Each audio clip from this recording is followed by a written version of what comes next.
ओम शांति। 18/12/2023 के साकार अनमोल धारणा युक्त मधुर महावाक्य हैं। मीठे बच्चे, आत्मा और परमात्मा का मिलन ही सच्चा संगम अथवा कुंभ है। इसी मिलन से तुम पावन बनते हो। यादगार में फिर वह मेला मनाते हैं। क्वेश्चन: तुम बच्चों में किस बात की बहुत शानपत चाहिए, मैच्योरिटी चाहिए? आंसर है ज्ञान की जो नाजुक बातें हैं उन्हें समझाने की बहुत शानप चाहिए। युक्ति से ज्ञान मार्ग, भक्ति मार्ग को सिद्ध करना है। ऐसे समझाना है जैसे चूहा फूंक भी देता है और काट भी लेता है। तो सर्विस की युक्तियां रचनी हैं। कुंभ मेले पर प्रदर्शनी लगाकर अनेक आत्माओं का कल्याण करना है। पतित से पावन होने की युक्ति बतानी है। गीत: इस पाप की दुनिया से कहीं और ले चल, जहाँ सुख चैन वहाँ ले चल। ओम शांति। बाप बैठ बच्चों को समझाते हैं, पाप की दुनिया को कलयुगी पतित भ्रष्टाचारी दुनिया कहा जाता है और फिर पुण्य की दुनिया को सतयुगी पावन श्रेष्ठाचारी दुनिया कहा जाता है। परम आत्मा ही आकर पुण्य आत्मा, पवित्र आत्मा अथवा पुण्य की दुनिया बनाते हैं। मनुष्य पुकारते हैं पतित पावन बाप को, क्योंकि खुद पावन नहीं है। अगर समझते पावन पतित पावनी गंगा है, वह त्रिवेणी है, फिर पुकारते क्यों हैं कि हे पतित पावन आओ। गंगा व त्रिवेणी तो है ही, उनके होते हुए भी पुकारते रहती हैं। बुद्धि फिर भी परमात्मा की तरफ जाती है। परमपिता परमात्मा जो ज्ञान का सागर है, उनको आना है। सिर्फ आत्मा नहीं, लेकिन पवित्र जीव आत्मा कहा जाएगा। अभी पावन जीव आत्मा तो कोई है ही नहीं। पतित पावन बाप आते ही तब हैं जब सतयुगी पावन दुनिया की स्थापना करनी है और कलयुगी पतित दुनिया का विनाश करना है। जरूर संगम युग पर ही आएंगे। संगम को कुंभ भी कहते हैं। त्रिवेणी का संगम है, उसका नाम रख दिया है कुंभ। कहते हैं तीनों नदियाँ आपस में मिलती हैं, वास्तव में हैं ही दो नदियाँ। तीसरी नदी को गुप्त कह देते हैं। तो क्या इस कुंभ के मेले में पतित से पावन होंगे?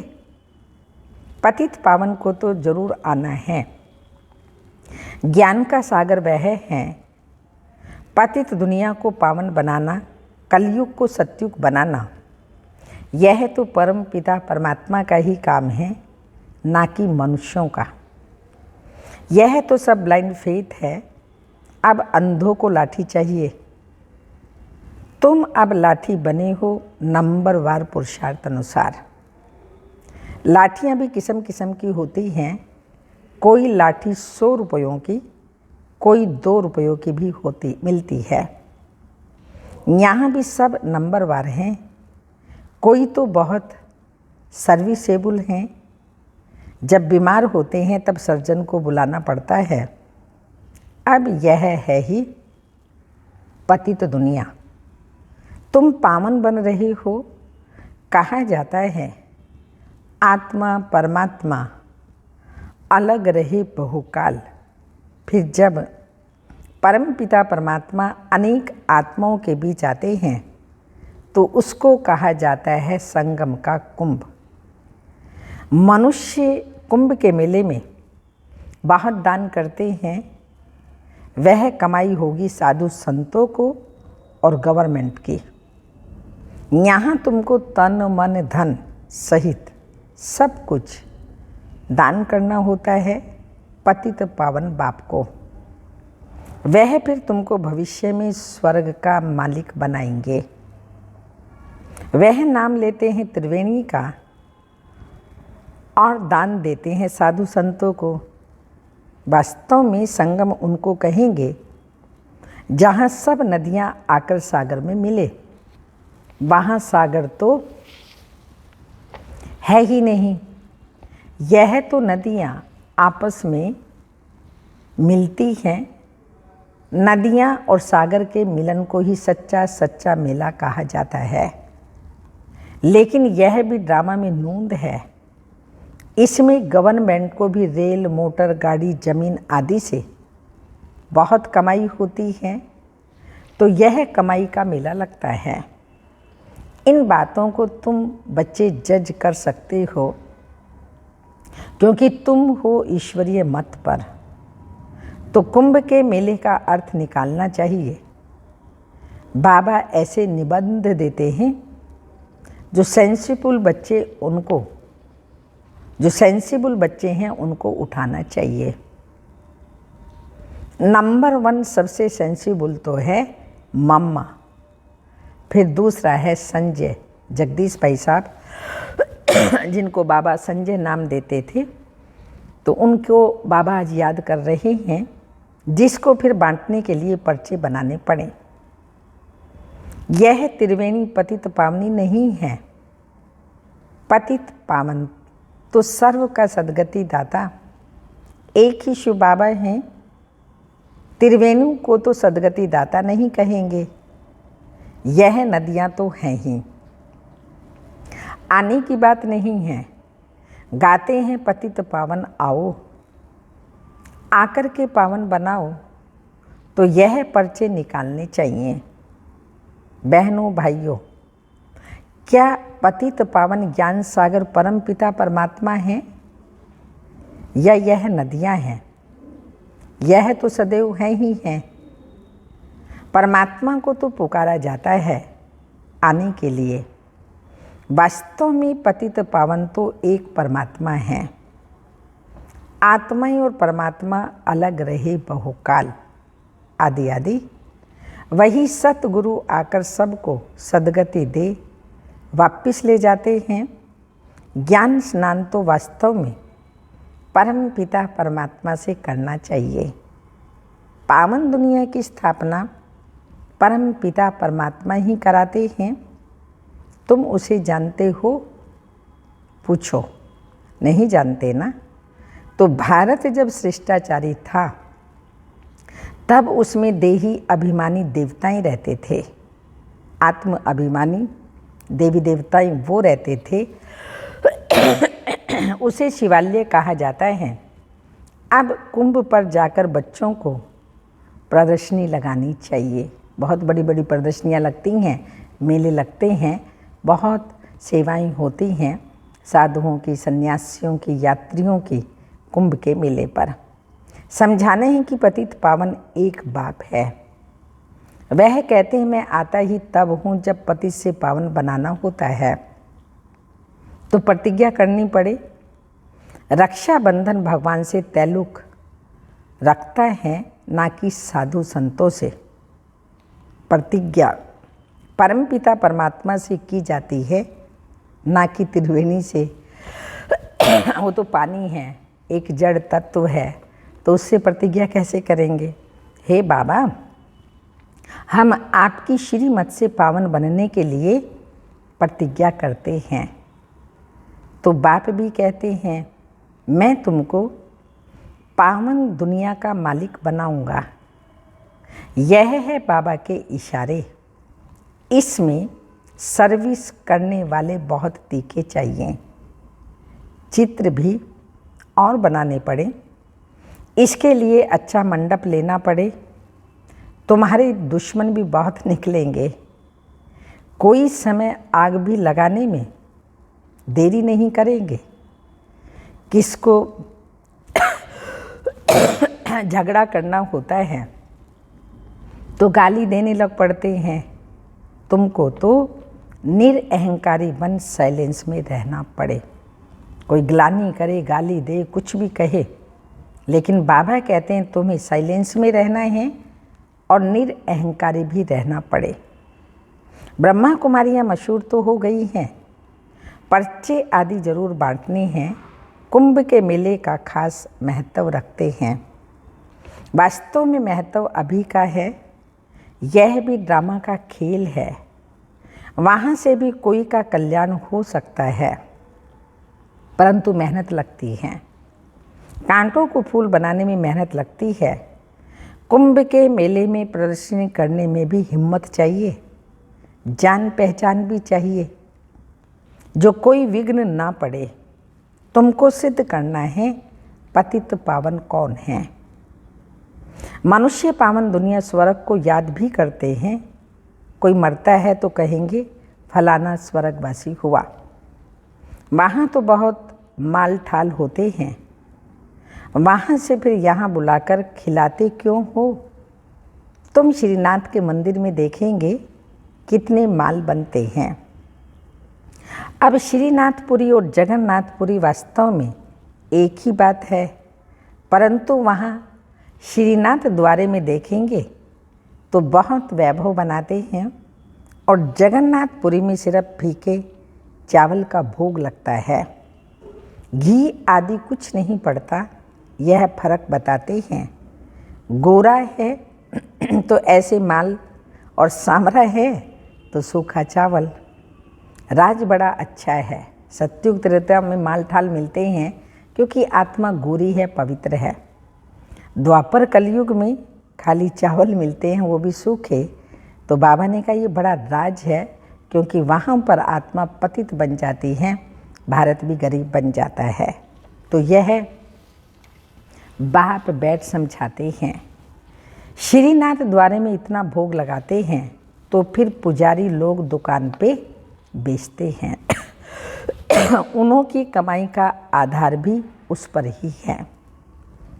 मिलता मुफ्त में है फिर कमाते हैं, तो देखो कितनी अंधश्रद्धा की बातें हैं। यह है भक्ति मार्ग। ज्ञान मार्ग सद्गति मार्ग है। गंगा स्नान से थोड़ी सद्गति होती है, तो बड़ा युक्ति से समझाना है। जैसे चूहा फूंक देकर के काटता है, बड़ी ही शानपत चाहिए समझने और समझाने की। कितनी नाजुक बातें हैं। मनुष्य कहते हैं परम पिता परमात्मा तुमरी गतमत तुम ही जानो। इसका अर्थ तो समझते ही नहीं। तुम्हारी श्रीमत से जो सद्गति मिलती है वह तुम ही कर सकते हो। गति सद्गति दाता एक ही शिव बाबा है। शिव बाबा के सिवाय कोई भी सद्गति नहीं कर सकता है। इसलिए भक्ति मार्ग में ये कहावत कही, तुमरी गतमत तुम ही जानो और न जाने कोई। तो बाबा ने कहा तुम ही गति सद्गति कर सकते हो और कोई कर न सके। सर्व का सद्गति दाता एक है। सर्व अक्षर जरूर डालना है। समझाया बहुत जाता है, परंतु समझने वाले तो बहुत थोड़े निकलते हैं। प्रजा तो बहुत बनती रहती है। मनुष्य खुदा के नाम पर बहुत दान पुण्य करते हैं तो एक जन्म के लिए फल मिल जाता है। यहाँ तो 21 जन्म के लिए मिलता है। ईश्वर अर्थ दान करने से ताकत मिलती है। यह ईश्वर को जानते ही नहीं तो ताकत ही नहीं रही है। हिंदुओं के गुरु गोसाई तो ढेर हैं। क्रिश्चियन का देखेंगे तो एक ही है, तो एक का कितना रिकॉर्ड है। रिलीजन इज माइट कहा जाता है। अभी तुमने रिलीजन को समझा है तो कितनी ताकत मिलती है। बाबा कहते हैं बच्चे सबको यही वशीकरण मंत्र दो।